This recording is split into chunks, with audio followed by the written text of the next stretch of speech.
religious leaders had found their reason to have Jesus killed. But the religious leaders weren't in charge of the country. The Romans were. They couldn't have anyone killed unless the Roman governor agreed. It was very early in the morning when they took Jesus to the Roman governor, a man whose name was Pilate. He was not pleased about being woken up.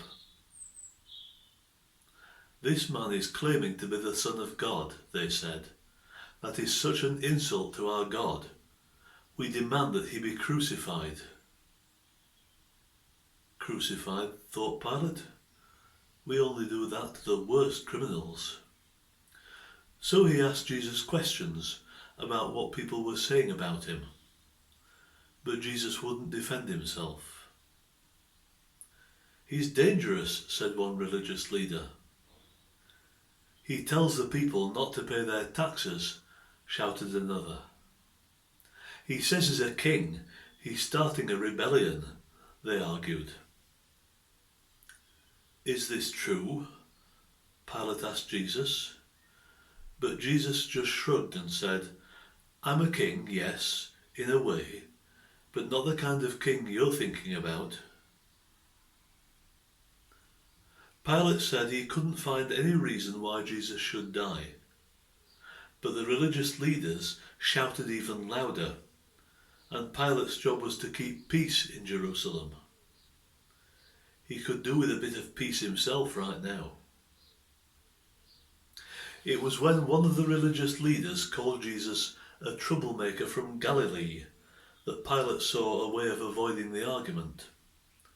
King Herod was the ruler of Galilee, and he was visiting Jerusalem right now. Send Jesus to Herod. Let him deal with it.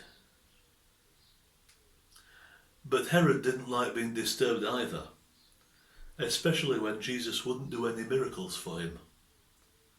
So he just made fun of Jesus.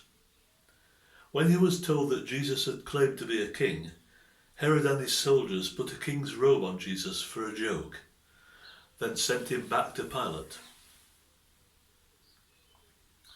No one knows where most of Jesus' friends were while all this was happening.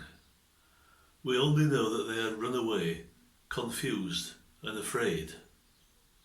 But Peter had followed Jesus when he was arrested. Peter heard everything.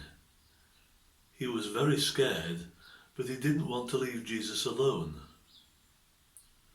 Then someone recognized him. "Are you one of Jesus' friends? I'm sure I've seen you with him." Peter was so frightened that he said, "I don't know what you're talking about, and never even met him." This happened 3 times before Peter heard a cock crow. Then Peter realized what he'd done, and he was so ashamed that he cried. Meanwhile, Jesus had been brought back to Pilate, and the religious leaders were arguing again. Pilate said, "You brought me this man saying that he was starting a rebellion, but I've examined him and found no reason to crucify him. Neither has Herod, because he sent him back here. As you can see, he's done nothing to deserve death. So I will just have him beaten and then let him go." Pilate knew that Jesus had done nothing wrong, but the religious leaders shouted even louder.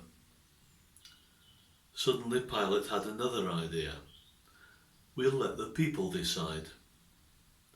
Every year at Passover, the Romans let the people in Jerusalem choose a prisoner to set free. They had a particularly nasty prisoner called Barabbas. So Pilate had him brought out next to Jesus and asked the crowd to choose which one he should set free. The people liked Jesus. Surely they would choose Jesus to be set free. But they didn't. It was still very early in the morning. Most of the people who had cheered for Jesus were still asleep. The people in the crowd had been told to be there by the religious leaders. Pilate had finally had enough. He set Barabbas free, then he called for his soldiers.